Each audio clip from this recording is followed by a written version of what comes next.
Ladies and gentlemen, welcome to episode number 24 of the Ohio Sports Radio Show. This player, number 24, was drafted in the 1979 NBA draft. He's a three-time NBA champion.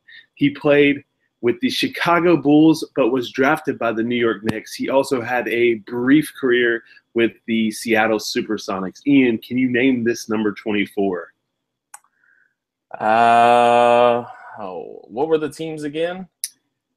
This guy was drafted by the New York Knicks in 1979. He played 9 years in New York. He later moved to the Chicago Bulls, and he played a few years with the Bulls, had a brief stint with the Seattle Supersonics, and he called it quits. Man, that's a tough one. He was drafted in the 1979 draft, pick number 3 overall in the first round. Number 3 overall. Three-time NBA champion, and he won those with the Chicago Bulls. Three-time NBA champion with the Bulls. Number 24. Brief stint with the Supersonics. I'll give you a hint. He's a 7'1" center. Detlef Schrempf. No. Sorry. The answer is James William, a.k.a. Bill Cartwright. Bill Cartwright, number 24. So welcome to the Bill Cartwright episode number 24 of the Ohio Sports Radio Show. I'm Jared. He's Ian. We're back again to talk some Ohio sports with you guys. Technically, we're only going to be talking NBA sports with you guys. So the Cavs, this is an all NBA episode. So for you NBA fans out there, enjoy it. We've really wanted to do this episode for a while now. And with it being the doldrum of sports right now in Ohio with the Browns and Bengals in a dead period, the Reds are the Reds. And so we're just going to do an all NBA episode. And there's a lot to catch up with in the NBA. This is a really fun time. Even though the season is over, this is a great time in the NBA right now. So, Ian, how are you doing, brother? I'm doing all right. I think I have a worst for my week next week, and it was that number 24 trying to figure out who it was. You stumped me, brother. It was pretty bad. But speaking of best and worst, that's how we start a show each week. So, Ian, I'm going to let you start with your best and worst of this past week. I am a huge fan when it comes to the draft in any sport. I pay attention to some more than others. But with the NBA draft this past Thursday, I was definitely glued to the television. I watched both rounds in its entirety. I have no life. I watched as my Blue Devils out of Duke had a good showing. The third overall pick was Jason Tatum. He went to the Celtics. At 12, Luke Kennard went to the Pistons. You know, he played at Franklin. A lot of people forget that. At number 20, Harry Giles went to the Kings, and at number 31, Frank Jackson went to the Pelicans. Being a Duke fan, it was a little bittersweet seeing 3 talented underclassmen go, actually 4 underclassmen go in the draft. But I'm not going to complain too much, Jared, because I know that's like the everyday cycle for UK each and every year. My worst of the week, sticking with the draft, I'm just not sure what the Bulls were thinking. In my opinion, the Minnesota Timberwolves stole Jimmy Butler away from him. They swapped first-round picks, and the Bulls selected Lauri Markkanen from Arizona, and they also received a backup point guard in Chris Dunn, who probably will start for the Bulls next season, and Zach LaVine, who's coming off a torn ACL. I guess whatever floats your boat, Chicago.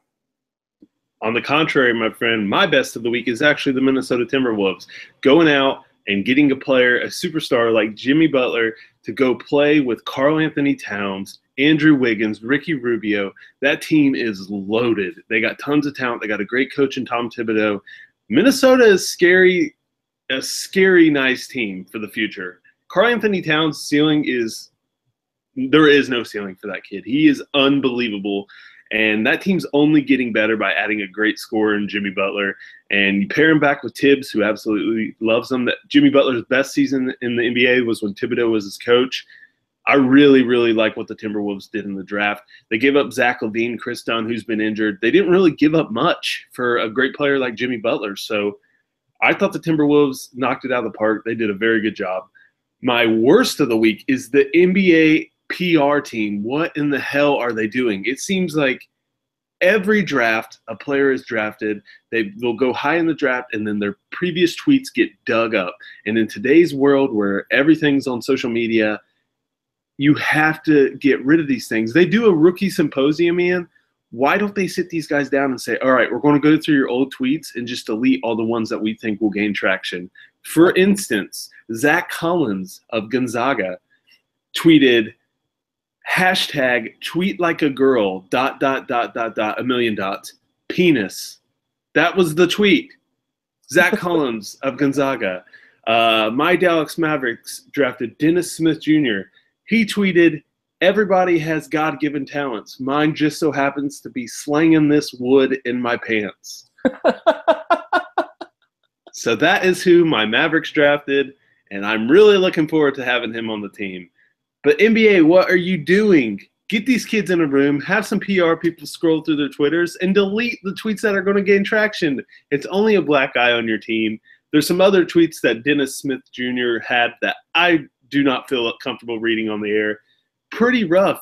And Zach Collins, his Twitter game is insane. So there's plenty more where that came from with these young kids. The NBA and NFL, all these leagues have to get it together. Twitter is not going anywhere. So it's time to get a PR team on this and delete all these tweets of these guys before they're actually drafted.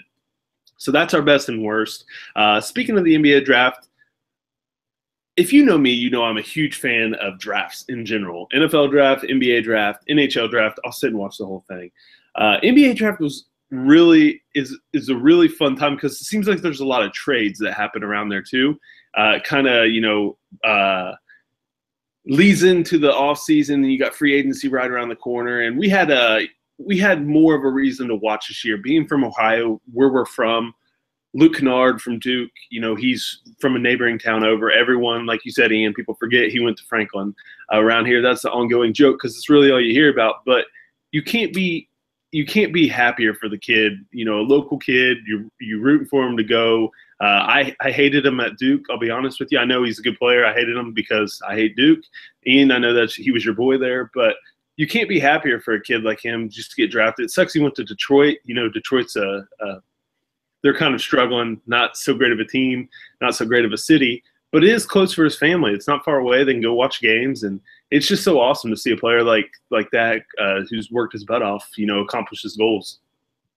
You're exactly right, and a lot of people wondered coming back for a second season if this would hurt him. And the season that Kennard had this past season with Duke, he was arguably the best player until the ACC tournament when Jason Tatum took over. Kennard really took off this year. Couldn't be happier for the guy, like you said. I would have loved to have seen him all 4 years at Duke. I think he could have won a national championship there, but proud of him. Like you said, he comes from the neighboring town over. Best of luck to him in Detroit. That is a struggling franchise, but they've got some good pieces to start with. They got some young pieces, and I think Luke will fit right in there with that offense. Yeah, I know a couple of Detroit fans, mixed emotions about it, but like I told you, I mean, it's hard not to compare him to another, good white player in JJ Redick, another Duke kid. I think Luke is much better than JJ coming out of college. JJ is a great scorer, and Luke is too. Luke's got great footwork. He can get to the hoop. So congratulations to him and his family. It's awesome, and best of luck to him with the Pistons. But anyways, with the draft, Markelle Fultz was the big story. He went number 1 overall to the 76ers after they traded to move up to that one spot. A lot of people believe that he was the best player in the draft coming out of Washington. His team wasn't good. I think they won, 9 games at Washington, so not good. But he is a very skilled player. He also had the funniest moment of the draft when he posted on his Instagram. Obviously, it was an ad for Tissot, the watch company. They sent him a copy and paste description for his Instagram picture, and he was supposed to change the city, the team name, all that, and he just left it as the default, and it was pretty funny if you didn't see that. So that was pretty big. But hey, Tissot got probably more publicity from that mix-up than if he probably did it normally. So who knows? In today's world, they could have told him to do that on purpose. Who knows? But Lonzo Ball goes number 2 overall to the Lakers. I think he only worked out for the Lakers. Maybe he worked out for the Celtics. I can't remember. But he said leading up to it that he was only going to play there. His dad, by the way, LeVar Ball, should work for the WWE. If McMahon hasn't got him on the phone yet, that's an insane move by Vince McMahon, because he is basically Vince McMahon. He's a promoter, man. He's that villain that everybody loves to hate. It's Absolutely incredible. His teeth are outrageous, by the way. They are outrageous. LeVar Ball is insane. Did you see when he was saying that Lonzo is going to take the Lakers to the playoffs next year? And it kind of flashed to Lonzo real quick, and you could just see on his face, like, he was just like, Dad, God, shut up. He said that, and then they interviewed Luke Walton probably about an hour or 2 hours later and said, LeVar Ball saying that with that draft pick, you guys are going to go to the playoffs next season. He goes, well, right now we're just worried on Lonzo getting us a few summer league wins. So I thought that was a great reply from Luke Walton. Yeah, really good reply. Luke's all business, but I actually like Lonzo Ball. He's one of the best point guards to come out of college in a long time. He gets a black eye because of his dad, and it's kind of unfair to him. He is a remarkable player. Personally, I thought De'Aaron Fox was a better point guard, but Lonzo will fit in perfectly with the Lakers, his style of play. Number 3 overall, Jason Tatum goes to the Celtics, your boy out of Duke. The Suns got a steal in Josh Jackson. No way I thought he was going to be there at 4 for them out of Kansas. My boy De'Aaron Fox going to the Kings out of Kentucky, 5th overall. And then there were a couple of surprises. The Bulls taking Lauri Markkanen out of Arizona. A lot of people thought that he was going to be the biggest bust out of the top 10 picks. I know the Bulls didn't even interview him or bring him in for a workout, which is crazy to spend a high draft pick on that, especially a team that's supposed to be rebuilding. My Mavericks taking Dennis Smith Jr., the guard out of North Carolina State. We have a group chat. Ian kept giving me a little bit and telling me that he thinks he's the best player in the draft, which I don't believe at all. Our boy Zach Collins, who tweets like a girl, penis, went 10th overall to the Trailblazers, so he's staying close to home.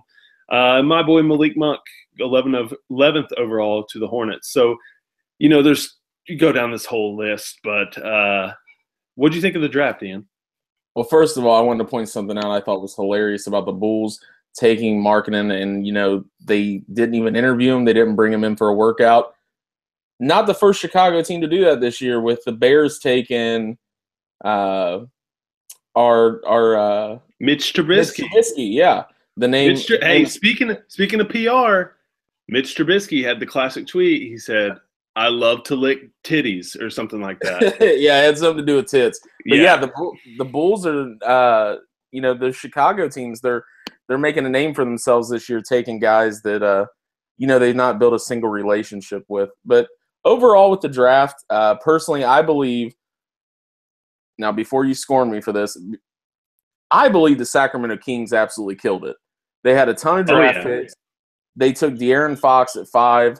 I'm not a Kentucky fan. Being a Duke guy, I have a hate for Kentucky, like you hate Duke. But I really, really, really enjoyed watching Fox play. I think he's a great ball player. They took him at 5. They took the small forward out of UNC at 15. Harry Giles. No, they took Harry Giles at 20th.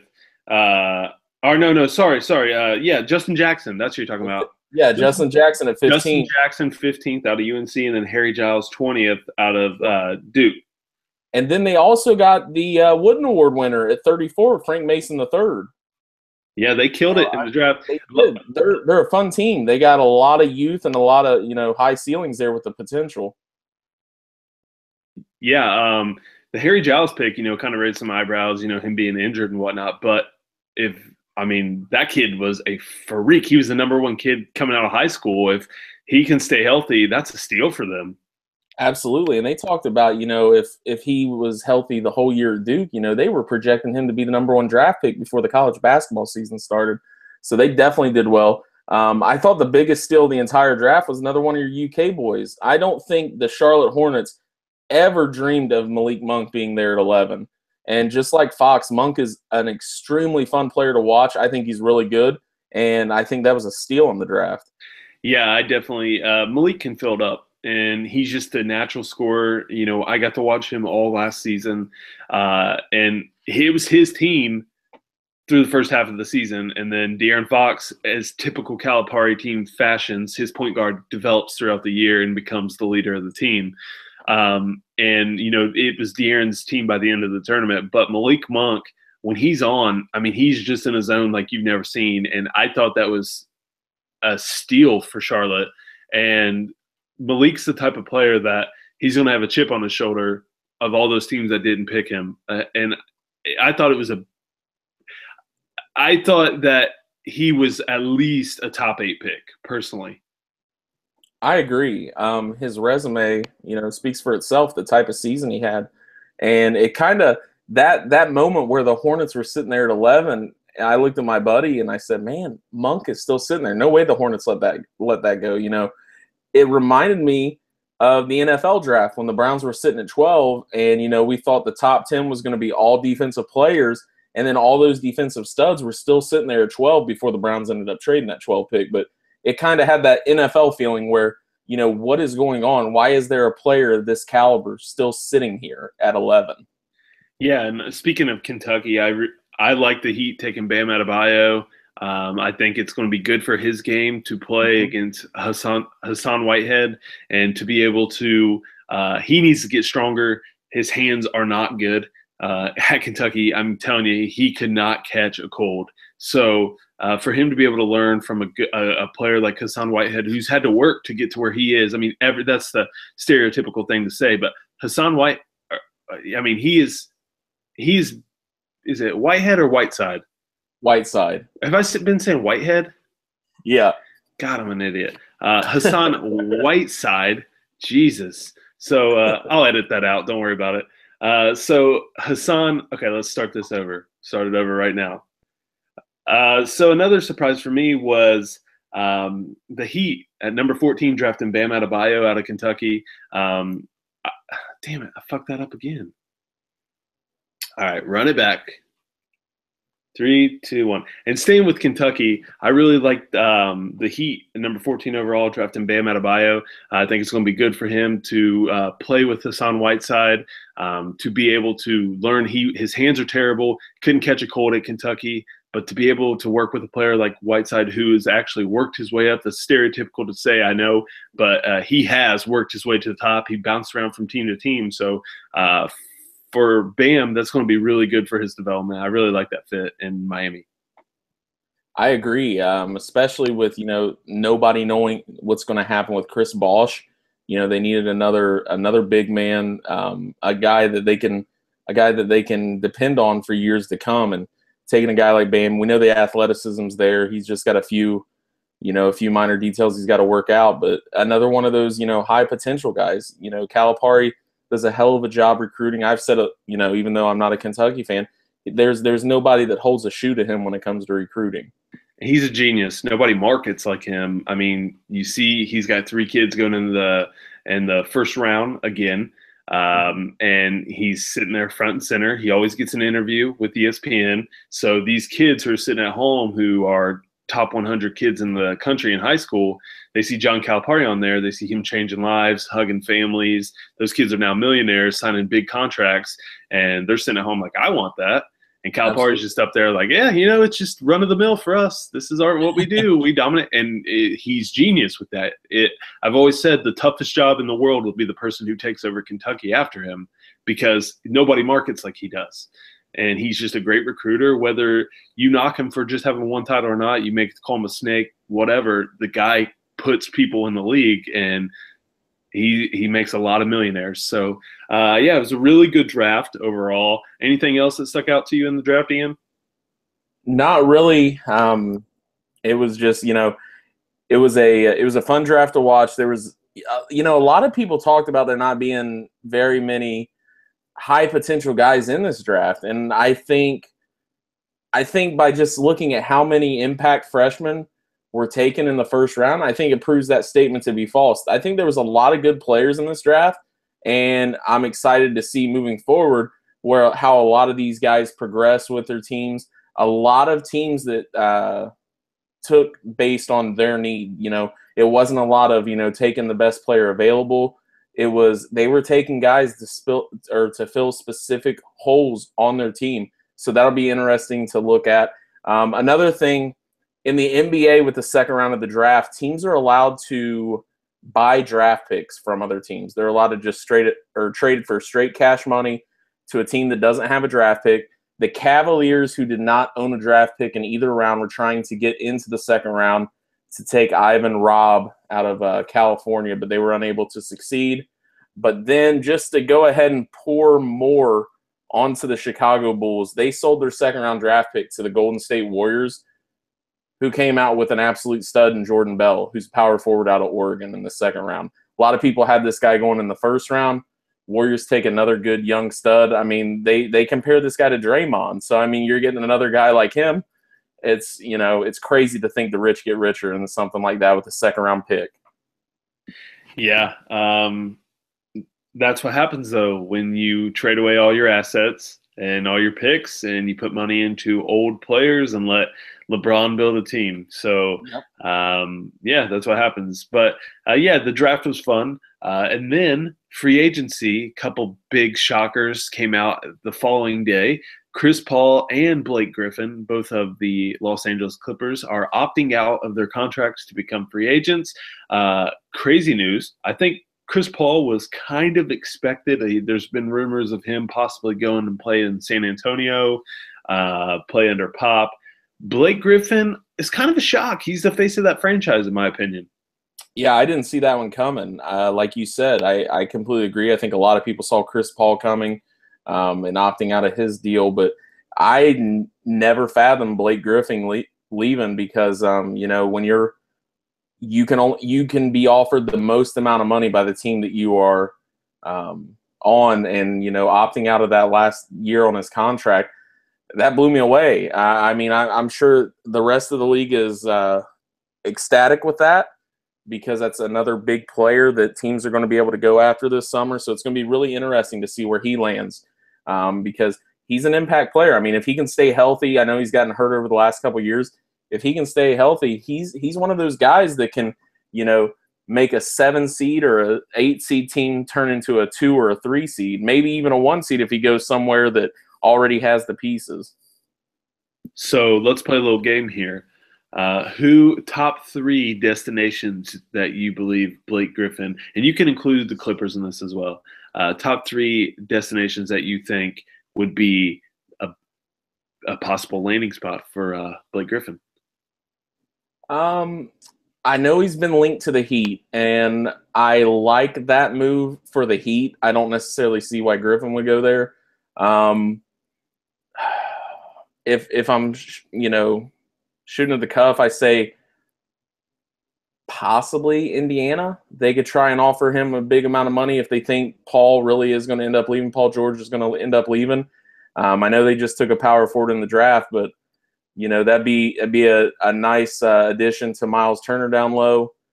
And I guess the last team I would say is, why not throw the Cavaliers in there just because they're trying to make so many different types of moves. It's ridiculous to try and keep up with the Warriors.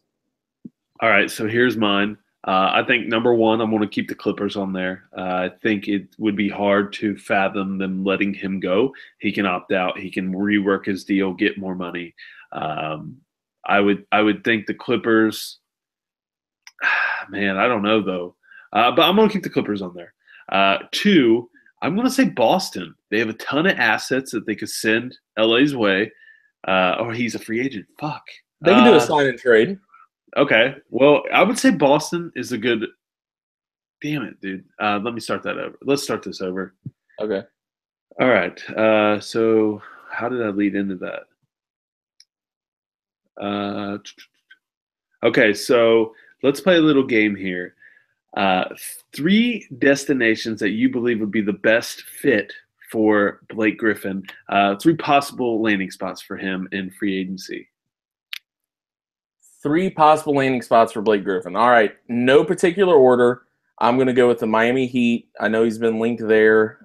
We talked about Bam being drafted there. I think that'd be a great player for Bam to learn from. And that's another big body you're throwing down there with Whiteside. They got a couple other young pieces on that team that could, turn into something. You got maybe Indiana. I could see Indiana trying to throw a ton of money at them. They are, holding on for dear life to Paul George. But if they could hold on to Paul George and then bring him in, they could be a contender in the East. And plus, that's pairing up a great power forward with a solid young center, Miles Turner. And just for shits and giggles, I'm going to throw the Cavaliers on there because they're always trying to make a move. If they can make the money work, bringing a guy like Blake Griffin to pair with LeBron. All right, my top three. I'm going to say Oklahoma City. He's from Oklahoma. I could see him going there, going home, playing with Russell Westbrook, run that running gun pace. Westbrook throwing him lobs. That could be fun. That could be a scary team. Two, I'm going to say Boston. Boston's got a lot of assets. Blake Griffin has been rumored that he loves Boston. He's been rumored to them a few times.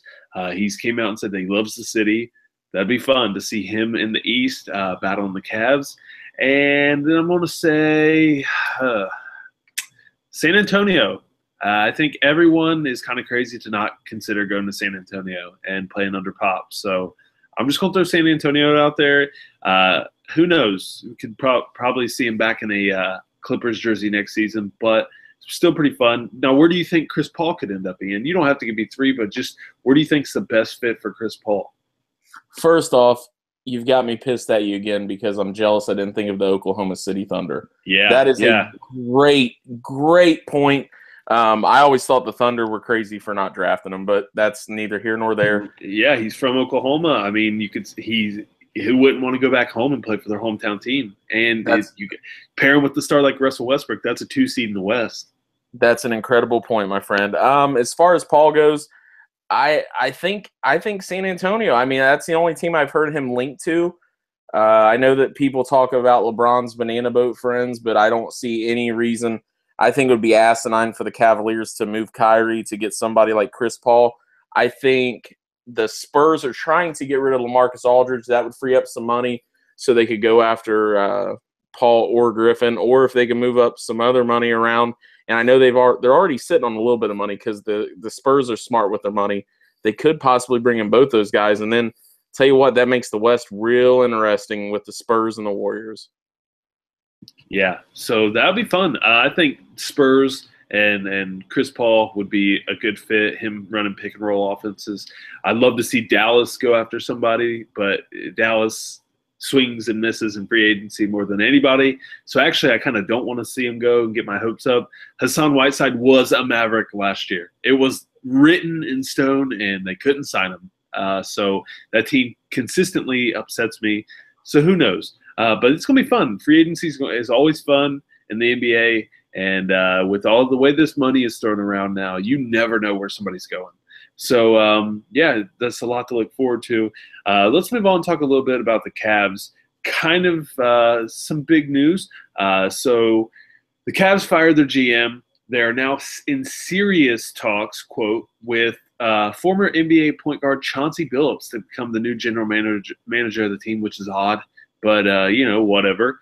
I think they're throwing out a $5 million contract per year to him, which is craziness for a guy who's, been an announcer. So really weird by the Cavs.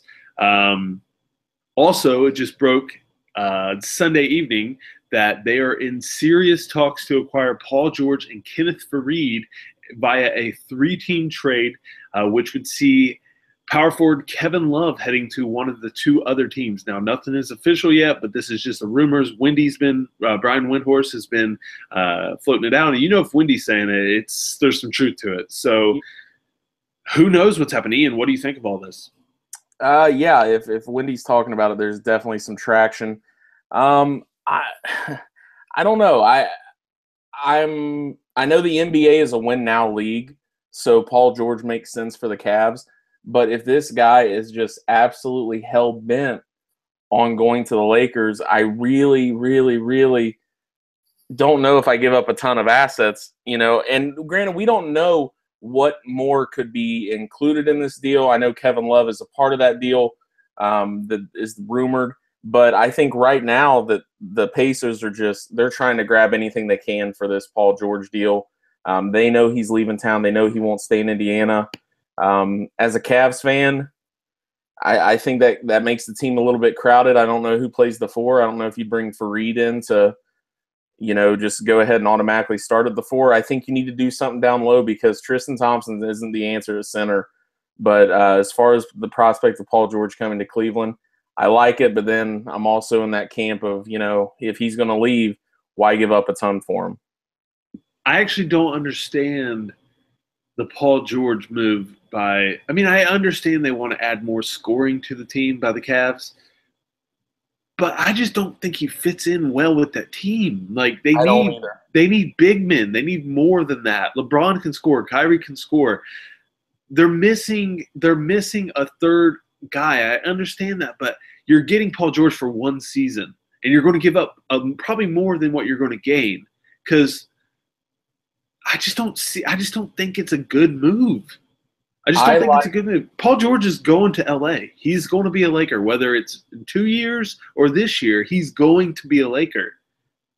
I agree, and the one move that when they started talking about all these players linked to the Cavaliers with trading and whatnot, the one player that stuck out the most for me that I would have liked to seen the Cavaliers pull off rather instead of George is Jimmy Butler, because Jimmy Butler plays defense so well. Going back to that Timberwolves trade, the Timberwolves are a contender right now, bringing in bringing in Jimmy Butler. Jimmy Butler, I think, is a better player than Paul George. And I agree with you. There needs to be something else done with the Cavaliers. They're missing something down low. Kevin Love, he can score. He was absent in the finals, though, against the Warriors. He plays not a lick of defense. Tristan Thompson, great rebounder. They're paying him $16 million to rebound, but as soon as he gets a rebound, like I mentioned last week, he just dishes it back out. We need somebody that can rebound that ball, put it back in. We need a traditional big man that can just absolutely shut people down there. You know what it is? The Cavs missed out on fat Kevin Love. They need to bring fat Kevin Love back because when Kevin Love was fat and not like paleo skinny Kevin Love like he is now, he played defense. He was hard. He was unstoppable. He's one of the best players in the league.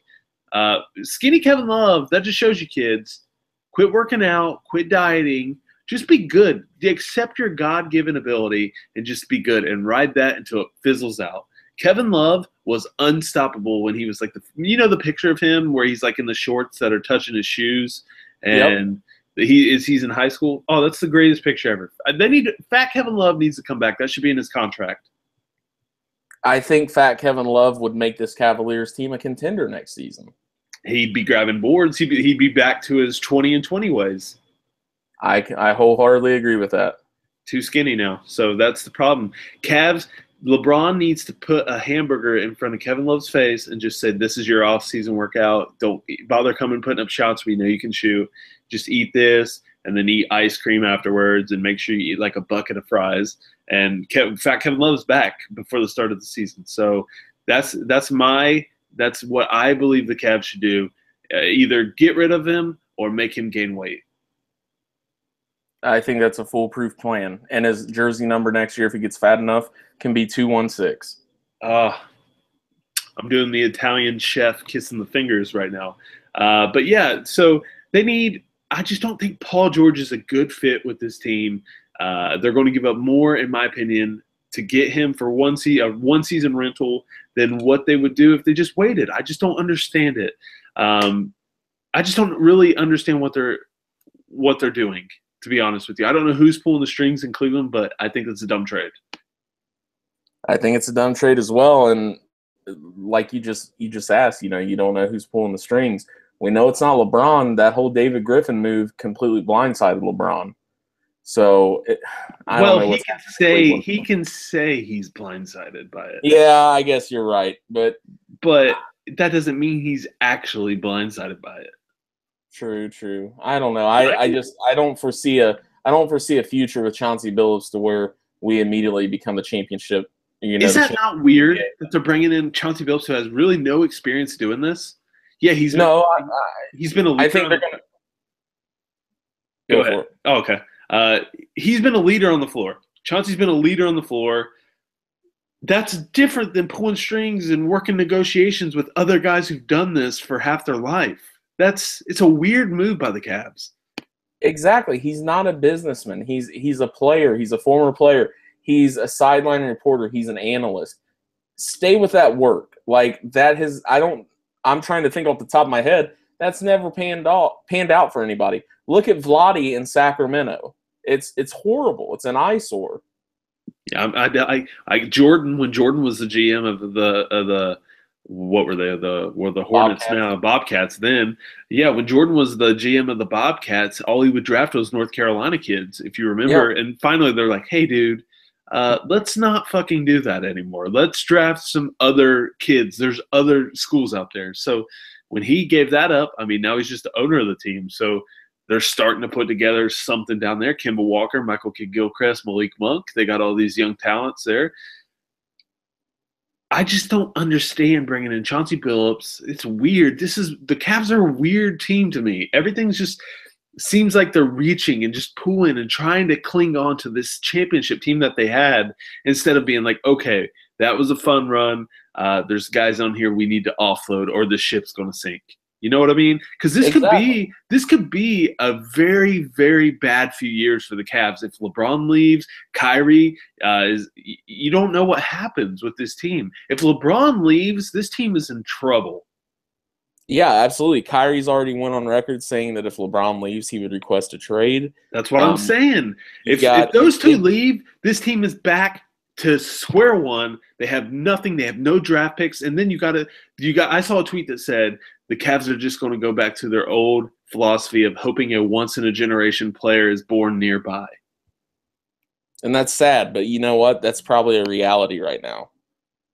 It's crazy. It's crazy. So I feel like instead of trying to be like, okay, what can we offload to keep the ship afloat? They're doing let's cling on to this. We'll get rid of one guy and bring in another guy for a year. It's just trying to win a championship now, trying to win one now instead of setting yourself up like, okay, maybe next year we're not going to be that great, but in 2 years we're going to be awesome and we're going to compete for a title. That following year we're going to compete for a title. It's really weird. I don't understand what they're doing really, but we'll see how it all plays out. So we're going to move on. We're going to introduce a new segment. It's called This or That. Ian, I'm going to let you lead us into this one. Good deal. So with This or That, I'm going to throw out a scenario of something that's happened recently in sports to Jared, and he's going to tell me which he would rather have, this or that. And with our first one, I'm gonna throw him a softball in a sense, just lob it up there because it deals with his favorite team with the Mavericks. So, Jared, your Mavericks picked at 9 the Woodslinger and Dennis Smith Jr. out of NC State. Your UK boy, Malik Monk, was still sitting there at this pick. So, this or that, does Dennis Smith Jr. fit better with your Mavericks team right now? Or would Malik Monk, would he have been a better fit for your Mavericks? Okay. So I'm going to put my Kentucky bias aside. If you look at my Twitter feed, when the Mavs came out onto the clock, I was clamoring for Malik Monk. I was like, you have to draft this kid. It was a fun 8 seconds whenever Mark Stein or whoever it was, Wojo, announced that they would be taking Dennis Smith. So, yeah, I got to live Malik Monk possibly in a Mavericks jersey for the brilliant 8 seconds that it was or whatever. But we'll put my UK bias aside. I think they needed a point guard more. Harrison Barnes had a pretty good year last year for them, and they really didn't have anything surrounding him. I hated the Harrison Barnes pickup when they did. I thought they gave him too much money, and I thought he was kind of their bottom-of-the-barrel choice. But he did have a pretty good year last year. I think that he can play if they can get guys around him. They needed a point guard, and Dennis Smith is a good point guard. It's just I've heard mixed stories of that kid talking about how he's kind of got a bad he's a bad character guy in the locker room, and he's fought with his teammates and things like that, which bothers me. hopefully he can change and get into the NBA locker room and get surrounded by players like Dirk and learn how to be a pro. He's got great athletic ability, can jump out of the gym. So I actually like their pick now that I think about it and now that I talk about it. I've grown to like it. Would I've loved to see Malik Monk in Dallas? Yes, but I think they needed a point guard more. So let the record show for our first ever this or that. You're sticking with this. I am sticking with this only because I think point guard is a position that they've needed since they've needed a point guard since Jason Kidd left. That's how bad it's been with that team. They've relied on J.J. Barea, Devin Smith, Devin Harris. They've relied on Darren Williams. It's been rough. So they've needed a point guard since J. Kidd left, and I think if this kid can come in, Jose Calderon, that's another one. Jesus, if they can, this kid can help the team and lead them offensively. I like the pick. So he's got a 40-inch vertical. He can jump out of the gym. That's the one thing people love about that kid. So, yeah, I was listening to Russillo, and he said that he watched him many times and was like, how is this kid not the number one pick in the draft? So Russillo knows his shit with basketball. So I'm going to say this. I'm sticking with this. I think they needed a point guard, and I like that pick. Fair enough, brother. Great explanation, great analysis. Hope he pans out well for you. I hope so too, because I think Dirk is getting absolutely robbed for not only having one championship. But that team's not winning a championship anytime soon. But, it's fun to dream. So another new segment we're going to roll out. It's going to be called GM Mode. So anyone who's fans of video games like we are, we grew up playing sports video games. One of our favorite modes to play is GM Mode, where you build a team, etc. So Ian, I'm going to let you explain this one as well. This was another one of your good ideas. So with GM Mode, we're simply doing that. Whether it's me one week or Jared the following week, we are going to pick a trade that has just been made, is being rumored to be made, something that is on the horizon. And we're going to explain what we do in that deal. We're gonna say, if we do the deals that's proposed, if we're going to look for something different. So I'm going to reel out the first GM mode to Jared.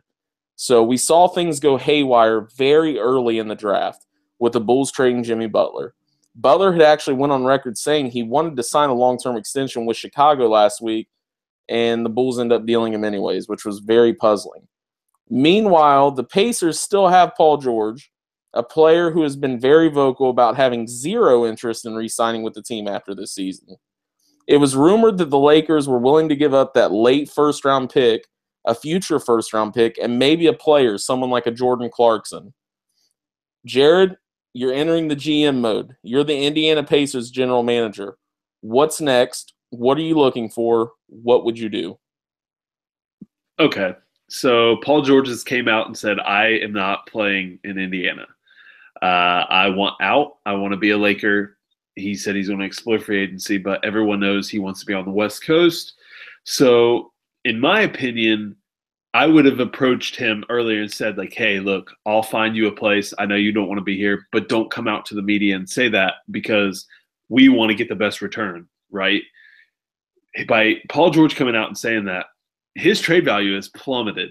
Yes, he's still a great player, but they could have got far more had it just been like, hey, Paul George, we want to move him, instead of he wants out.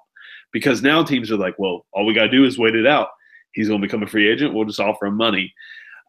So if he wants, I would have tried to get draft picks. I think the Pacers are a garbage team. If I'm the GM there, I'm trying to acquire, as like Danny Ainge has done, I'm trying to acquire as many draft picks as possible. I mean, the second best player on the team is probably Monta Ellis. So that team is not a good team. I don't know what they would have to do they're far way away from being a good team. If I'm them, I would try. Paul George would be gone, but I would be trying to get draft picks for him. I would be trying my best to just work into rebuild mode. Like Danny Ainge has been lucky because he's hit on a lot of draft picks. But if you can get in there and get some high draft picks, trade back for the years upcoming, And just try to build your team through the draft. I really have no clue with that team because they really don't have any other trade assets outside of Paul George, you know? I completely agree with you, Jared. I think how you brought up the fact that George was so vocal, it absolutely killed any type of positioning the Pacers had in any trade talks. Teams could just sit back and see, what's the latest deal that's being floated out there on the rumor mill or the rumor mill. You bring up Danny Ainge, and that's such a good point. He has done fantastic as far as stockpiling draft picks for the future, trading down in the draft, making the best pick possible. And the thing with Danny Ainge is he does so many moves that has people initially scratching their heads. Nobody understood the Jaylen Brown pick last year in the draft. And Jaylen Brown came out and he became a better shooter. He's already a top defender in the league. I mean, when we saw the Eastern Conference Finals, he did a great job defending LeBron the minutes he played in those finals games. But it's so tough trying to do that when you're strapped for as far as any type of leverage. George really screwed the Pacers in this by being so vocal, saying, I'm not staying. So teams have the upper hand when they're dealing with him. But the Pacers they're on a dangerous road to becoming just completely obscure in the NBA. And like you said, they don't have very many trade assets outside of George. They've already went on record as saying Miles Turner is untouchable. They have nobody else. Why though? He's good. He's a good player, but why untouchable? He's not Steph Curry. He's not some superstar kid in the making like a Devin Booker. Like he's not. You can look at Devin Booker and say, like, that kid's a superstar. He's going to be a superstar in this league. You can just tell. Miles Turner is not that guy. If I'm the Pacers and my team is as bad as it is, everyone's available. What do you want? Do you want the rims? I'll trade you the rims if you give me a draft pick. I don't care. What do you want? Do you want a piece? You want Larry Bird autographs? We'll give you whatever you want. We need draft picks. We have to rebuild this team. He's not that good of a team. And speaking of draft picks, this is what Danny Ainge has done in Boston. Who was the 1 seed in the East, by the way? Danny Ainge has acquired the 2018 first-round draft pick from the Nets. He's got another first-round draft pick in the 2018 draft from the Lakers. In the 2019 draft, he has 2 first-round picks, one from the Clippers, one from the Grizzlies. Oh, wait, no, 3. My bad. 1 from the Clippers, 1 from the Grizzlies, and 1 from either Philadelphia or Sacramento. He also has a second-round pick in that draft. And in 2020, he has another second-round pick from Miami. It's crazy, man. And crazy. He can use those draft picks with players to just create a monster deal at any time he wants. So what he's done, he's essentially set them up to say, okay, we're either going to build a super team through the draft because we're going to get really good kids coming out of college, or when a Russell Westbrook or somebody comes available in free agency, a Blake Griffin comes available in free agency, we could do a sign and trade. We can send off all of our assets, and we'll bring in a guy like Blake Griffin who's going to make them the standalone 1 team in the East, and they're going to compete with the Warriors. I mean, he has done a remarkable job, and teams around the league should be looking at Danny Ainge like, okay, that guy's got it right. You look at like the Warriors; they're doing a really good job building their team through the draft, getting Draymond Green. I mean, a guy like that who everyone overlooked. They've done a fantastic job. Teams like the Pacers, the Hawks, teams like the Dallas who are struggling should be looking at Danny Ainge like, all right, man, like we should trade away some picks or some players for picks. And I don't know why the Pacers are saying guys like Turner, isn't going to be on the board. It's crazy. But if I'm the GM of that team, I'm in full-on rebuild mode. I'm getting rid of guys. And I would have beforehand told Paul George, like, look, I'll find you. I'll get you to wherever you want to go. Just don't come out in the media about it. Because, they could do that. Like, Paul, thanks for all you've done for our team. We're going to do everything we can to make sure you're happy. You've been a great player for us, and we're going to, part ways mutually, but just be quiet for a little bit until we can, find you a good trade partner. Absolutely. So, yeah, that's what I would do with GM mode. Who knows if it would work? I'd probably be fired in a few years, but That's where I would go because I don't think they have any other option. Well done, my friend. Thank you, thank you. So those will be 2 new segments that we do going on in the future, and they won't necessarily be NBA related. It's just we've been wanting to do an all NBA show for some time now, so it feels good just to talk about basketball. But moving on, we're going to stick with the segment that you all know. It is called What's Good, and What's Good is a segment where we just tell you something that we are really enjoying in our lives right now. Doesn't matter what it is. It can be anything. Ian, what is good with you, my friend? What's good with me this past week? I made a big boy purchase. I decided on Thursday that I was no longer happy with not having a car payment every month. So I went out and splurged a little bit. That new teacher money is already gone. I bought me a new car. Really enjoying it so far. Looking forward to paying it off in 6, 7, 8, 9, 10 years. What's good with you, Jared? What is good with me? So lately, I have been just listening to a lot of the band called Haim. I don't know if you're familiar with Haim or if anyone out there is. It's a group of 3 sisters. They're from California. Their first album, Days Are Gone, was really good. They've released 3 singles off of their upcoming album, which comes out in July, I do believe. It's the 3 songs I've really dug. Really, like, some of them are summery vibes, they just everything they do is like electronic rock kind of. I really dig their stuff. Their new album is called Something to Tell You. The Haim sisters, I'm really digging their music. I'm really excited. I love their last album, and I love this album so far. So July is going to be a good month for music for me. Arcade Fire is coming out with some new music. Haim's got a new album coming out. The Killers are supposedly having a new album come out. So a lot of good stuff. New Liam Gallagher album as well, lead singer of Oasis. So for all you indie rock fans out there, yeah, July is going to be a good month. But that is what's good with me, and that's what's good with us. And that is the end of our show, episode number 24, the Bill Cartwright episode. Bill Cartwright, Ian. Can't believe you missed that. The Bill Cartwright episode of the Ohio Sports Radio Show. Thank you to everyone who has helped us get to this point. If you have not already, please go to iTunes, leave us a review, 5-star review. Write it, or 5-star rating, leave us a review. We will read the best reviews that we see on the show once those start piling in. So thank you to everyone who will do that in the future. We appreciate it. And have your friends, family do it as well. It really would help us out. Check out our website, ohsportsradio.com.